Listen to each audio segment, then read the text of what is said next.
ಬೆಳಗ್ಗೆ ಲೇಟಾಗಿ ಎದ್ದರೆ ಚಿಂತೆ ಬಿಡಿ, ಕ್ವಿಕ್ಕಾಗಿ ಈ ಒಂದು ರೈಸ್ ರೆಸಿಪಿನ ಮಾಡ್ಕೊಳ್ಳಿ. ಸಖತ್ತಾಗಿರುತ್ತೆ. ಕೇವಲ 5 ನಿಮಿಷದಲ್ಲಿ ಈ ಅಡುಗೆ ರೆಡಿ ಆಗುತ್ತೆ. ಹಾಗಿದ್ರೆ ಬನ್ನಿ ಈ ರೆಸಿಪಿ ಯಾವ ರೀತಿ ಮಾಡೋದಂತ ತೋರಿಸ್ಕೊಡ್ತೀನಿ. ಉಳಿದಿರುವ ರೈಸ್ ಇದ್ರೂ ಪರವಾಗಿಲ್ಲ, ಬಿಸಿ ರೈಸ್ ಇದ್ರೂ ಪರವಾಗಿಲ್ಲ, ಲಂಚ್ ಬಾಕ್ಸಿಗಾಗಿರ್ಬೋದು, ಟಿಫನ್ಗಾಗಿರ್ಬೋದು, ತುಂಬ ಅಂದರೆ ತುಂಬ ಸಿಂಪಲ್ಲಾಗಿ ಕೇವಲ 5 ನಿಮಿಷದಲ್ಲಿ ಈ ರೆಸಿಪಿನ ಮಾಡ್ಕೋಬೋದು. ಹಾಗಿದ್ರೆ ನೋಡಿ, ಈಗ ಯಾವ್ಯಾವ ಇಂಗ್ರೀಡಿಯೆಂಟ್ಸ್ ಬೇಕಂತ ಇಲ್ಲಿ ತೋರಿಸ್ಕೊಡ್ತಾ ಇದ್ದೀನಿ. ಈಗ ಬನ್ನಿ, ಫಸ್ಟು ನಾನಿಲ್ಲಿ ಕಡಾಯಿನ ತೊಗೊಂಡಿದ್ದೀನಿ. ಕಡಾಯಿ ಸ್ವಲ್ಪ ಬಿಸಿ ಮಾಡ್ಕೋಬೇಕು. ಅದಾದಮೇಲೆ ಕೇವಲ 2 ಸ್ಪೂನ್ ಎಣ್ಣೆ ಹಾಕ್ಕೋಬೇಕಾಗುತ್ತೆ. ಎಣ್ಣೆ ಸ್ವಲ್ಪ ಕಾದ್ಮೇಲೆ ಈಗ ಇದಕ್ಕೆ ನಾನಿಲ್ಲಿ ಒಗ್ಗರಣೆಗೆ ಏನೇನು ತೊಗೊತಾ ಇದ್ದೀನಿ ನೋಡಿ. ಫಸ್ಟ್ ಉದ್ದಿನಬೇಳೆನ ತೊಗೊಂಡಿದ್ದೀನಿ. ಒಂದು 2 ಟೇಬಲ್ ಸ್ಪೂನ್ ಆಗೋಷ್ಟು ಉದ್ದಿನಬೇಳೆ, ಹಾಗೆ ಇಲ್ಲಿ ಒಂದಿಷ್ಟು ಕಡಲೆಬೇಳೆನ ತೊಗೊತಾ ಇದ್ದೀನಿ. ಇದನ್ನೆಲ್ಲ ಮಿಕ್ಸಿಗೆ ಹಾಕ್ಕೋಬೇಕು, ಹಾಗಾಗಿ ಚೆನ್ನಾಗಿ ಹುರ್ಕೋಬೇಕಾಗುತ್ತೆ. ಹಾಗೆ ಒಂದು 4 ಮೆಣಸಿನ್ಕಾಯಿನ ತೊಗೊಂಡಿದ್ದೀನಿ. ಈಗೆಲ್ಲವೂ ಕೂಡ ಚೆನ್ನಾಗಿ ಕಲರ್ ಚೇಂಜ್ ಆಗೋವರೆಗೂ ಸಣ್ಣ ಫ್ಲೇಮ್ನಲ್ಲಿ ಇಟ್ಕೊಂಡು ಹುರ್ಕೊಳ್ಳಿ. ನೋಡಿ, ಇವಾಗ ಕಲರ್ ಚೇಂಜ್ ಆಗೋಕ್ಕೆ ಸ್ಟಾರ್ಟ್ ಆಗಿದೆ, ಬ್ರೌನ್ ಕಲರ್ ಆಗೋಕ್ಕೆ ಸ್ಟಾರ್ಟ್ ಆಗಿದೆ ನೋಡಿ ಉದ್ದಿನಬೇಳೆ. ಈ ರೀತಿ ಆದರೆ ಸಾಕು. ಎಷ್ಟು ಸುಲಭವಾಗಿ ಕ್ವಿಕ್ಕಾಗಿ ಈ ರೈಸ್ ರೆಸಿಪಿನ ಮಾಡ್ಕೋಬೋದು. ಹಾಗೆ ನೆಕ್ಸ್ಟ್ ಕರಿಬೇವು ತೊಗೊತಾ ಇದ್ದೀನಿ. ಕರಿಬೇವು ತುಂಬ ಫ್ರೆಶ್ ಆಗಿರುವಂಥದ್ದನ್ನು ತೊಗೊಳ್ಳಿ. ಹಾಗೆ ಇದನ್ನು ಸ್ವಲ್ಪ ತೊಗೊಬೇಕಾಗುತ್ತೆ. ತೊಳೆದು ಆರಿಸಿಟ್ಕೊಂಡಿರೋದು ತೊಗೊಳ್ಳಿ. ನೋಡಿ, ಇವಾಗ ಇದನ್ನು ಚೆನ್ನಾಗಿ ಎಣ್ಣೆದಲ್ಲೇ ಹುರ್ಕೋಬೇಕು. ಕಲರ್ ಚೇಂಜ್ ಆಗಬೇಕು, ಸ್ವಲ್ಪ ಚಟ್ಪಟ್ ಅನ್ನಬೇಕು, ಎಣ್ಣೆ ಎಲ್ಲ ಹೀರ್ಕೋಬೇಕು. ಅಲ್ಲಿವರೆಗೂ ಇದನ್ನು ಚೆನ್ನಾಗಿ ಹುರ್ಕೊಳ್ಳಿ.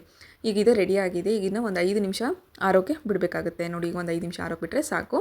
ಆಮೇಲೆ ನಾವು ಇದನ್ನು ಮಿಕ್ಸಿ ಜಾರಿಗೆ ಹಾಕ್ಕೋಬೇಕಾಗುತ್ತೆ. ಡೈಲಿ ಒಂದೇ ಥರ ರೈಸ್ ಮಾಡೋಕ್ಕೆ ಬೇಜಾರಾಗಿದ್ದರೆ ಆ ಟೈಮ್ನಲ್ಲಿ ಈ ರೀತಿ ಕರಿಬೇವು ಜಾಸ್ತಿ ಇದ್ದರೆ ಒಂದು ಸತಿ ಈ ರೆಸಿಪಿನ ಟ್ರೈ ಮಾಡಿ. ತುಂಬ ಅಂದರೆ ತುಂಬ ಸುಲಭವಾಗಿ ಮಾಡ್ಕೋಬೋದು. ಇದರಲ್ಲಿ ಯಾವುದೇ ರೀತಿಯಾದಂಥ ಈರುಳ್ಳಿ, ಬೆಳ್ಳುಳ್ಳಿ ಏನೂ ಬೇಕಾಗೋದಿಲ್ಲ, ಟೊಮೊಟೊ ಕೂಡ ಬೇಕಾಗೋದಿಲ್ಲ. ಜಸ್ಟ್ ಕರಿಬೇವು ಇದ್ದರೆ ಸಾಕು, ತುಂಬ ಸುಲಭವಾಗಿ ಮಾಡ್ಕೋಬೋದು. ಯಾವುದೇ ರೀತಿಯಾದಂಥ ಕಾಯಿಪಲ್ಯ ಇಲ್ಲ ಅಂದರೂ ಕೂಡ ಈಸಿಯಾಗಿ ಮಾಡ್ಕೋಬೋದು. ನೆಕ್ಸ್ಟ್ ನೋಡಿ, ಮಿಕ್ಸಿಗೆ ಹಾಕಿ ತರಿಯಾಗಿ ರುಬ್ಬಿ ಸೈಡಿಗೆ ಇಟ್ಕೋಬೇಕು. ನೆಕ್ಸ್ಟ್ ಬಂದುಬಿಟ್ಟು ಈಗ 2 ಟೇಬಲ್ ಸ್ಪೂನ್ ಆಗೋಷ್ಟು ಎಣ್ಣೆನ ತೊಗೊಂಡಿದ್ದೀನಿ. ಎಣ್ಣೆ ಸ್ವಲ್ಪ ಬಿಸಿ ಆಗಬೇಕು. ಬಿಸಿ ಆದ ತಕ್ಷಣ ಇದಕ್ಕೆ ಒಗ್ಗರಣೆಗೆ ಸಾಸಿವೆ ಮತ್ತು ಜೀರಿಗೆನ ಹಾಕ್ಕೊತಾ ಇದ್ದೀನಿ. ಚಟ್ಪಟ್ ಅನ್ನೋವರೆಗೂ ಹುರ್ಕೋಬೇಕಾಗುತ್ತೆ. ನೆಕ್ಸ್ಟ್ ನೋಡಿ, ಸಾಸಿವೆ ಜೀರಿಗೆ ಎರಡೂ ಹಾಕಿದ್ಮೇಲೆ ಸ್ವಲ್ಪ ಇದಕ್ಕೆ ನಾನು ಒಂದು 2 ರಿಂದ 3 ಕರಿಬೇವು ಹಾಕ್ಕೊತಾ ಇದ್ದೀನಿ. ಯಾಕಂದರೆ ನಾನು ಇಲ್ಲಿ ಕರಿಬೇವು ರೈಸ್ ಮಾಡೋದ್ರಿಂದ ಒಗ್ಗರಣೆಗೆ ಜಾಸ್ತಿ ಕರಿಬೇವನ್ನ ಹಾಕ್ತಾ ಇಲ್ಲ. ಅದಾದಮೇಲೆ ಒಂದು ಬ್ಯಾಡಗಿ ಮೆಣಸಿನ್ಕಾಯಿನ ಹಾಕ್ಕೊಂಡಿದ್ದೀನಿ. ಮೆಣಸಿನ್ಕಾಯಿ ಆಲ್ರೆಡಿ ನಾನು ಮಿಕ್ಸಿ ಜಾರಿಗೆ ಹಾಕಿರೋದ್ರಿಂದ ಬ್ಯಾಡಗಿ ಮೆಣಸಿನ್ಕಾಯಿನ ತೊಗೊಂಡಿದ್ದೀನಿ. ನೀವು ಇಲ್ಲಿ ಬೇಕಾದರೆ ಹಸಿ ಮೆಣಸಿನ್ಕಾಯಿ ಕೂಡ ಆ್ಯಡ್ ಮಾಡ್ಕೋಬೋದು. ನೆಕ್ಸ್ಟ್ 1 ಸ್ಪೂನ್ ಆಗುವಷ್ಟು ಉದ್ದಿನಬೇಳೆ, 1 ಸ್ಪೂನ್ ಆಗುವಷ್ಟು ಕಡಲೆಬೇಳೆನ ಹಾಕ್ಕೊಂಡಿದ್ದೀನಿ. ಹಾಗೆ ಒಂದು 2 ರಿಂದ 3 ಟೇಬಲ್ ಸ್ಪೂನ್ ಆಗುವಷ್ಟು ಇಲ್ಲಿ ಹಸಿ ಶೇಂಗಾನ ಆ್ಯಡ್ ಮಾಡ್ಕೊಂಡಿದ್ದೀನಿ. ಈಗ ಇದು ಕೂಡ ಅಷ್ಟೇ, ಎಲ್ಲ ಕೂಡ ಚೆನ್ನಾಗಿ ಕಲರ್ ಚೇಂಜ್ ಆಗೋವರೆಗೆ ಇದನ್ನು ಎಣ್ಣೆಯಲ್ಲಿ ಚೆನ್ನಾಗಿ ಫ್ರೈ ಮಾಡ್ಕೋಬೇಕಾಗುತ್ತೆ. ನೋಡಿ ಈ ರೀತಿ. ನೆಕ್ಸ್ಟು ಇದಿಷ್ಟು ಆದಮೇಲೆ ಸ್ವಲ್ಪ ರುಚಿಗೆ ತಕ್ಕಷ್ಟು ಉಪ್ಪನ್ನ ಆ್ಯಡ್ ಮಾಡ್ಕೋಬೇಕು. ಕರಿಬೇವಿನಲ್ಲಿ ನಾನು ಕರಿಬೇವುದೇನು ಮಿಕ್ಸಿ ಜಾರಿಗೆ ಹಾಕ್ಕೊಂಡಿದ್ದನಲ್ಲ ಅದರಲ್ಲಿ ಉಪ್ಪೇನು ಆ್ಯಡ್ ಮಾಡ್ಕೊಂಡಿಲ್ಲ, ಹಾಗಾಗಿ ನಾನು ಎಣ್ಣೆದಲ್ಲೇ ಉಪ್ಪನ್ನು ಹಾಕ್ಕೊತಾ ಇದ್ದೀನಿ.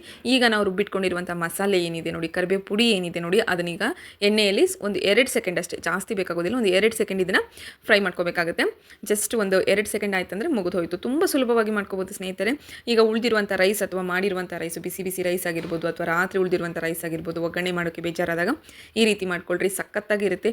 ಕೇವಲ 5 ನಿಮಿಷದಲ್ಲಿ ಈ ರೆಸಿಪಿ ರೆಡಿ ಆಗುತ್ತೆ. ಇನ್ಸ್ಟೆಂಟಾಗಿ, ಈಸಿಯಾಗಿ, ಯಾವುದೇ ರೀತಿಯಾದಂಥ ಈರುಳ್ಳಿ, ಟೊಮೆಟೊ, ಬೆಳ್ಳುಳ್ಳಿ ಏನೂ ಇರಲಾರ್ದೇ ಮಾಡ್ಕೋಬೋದು.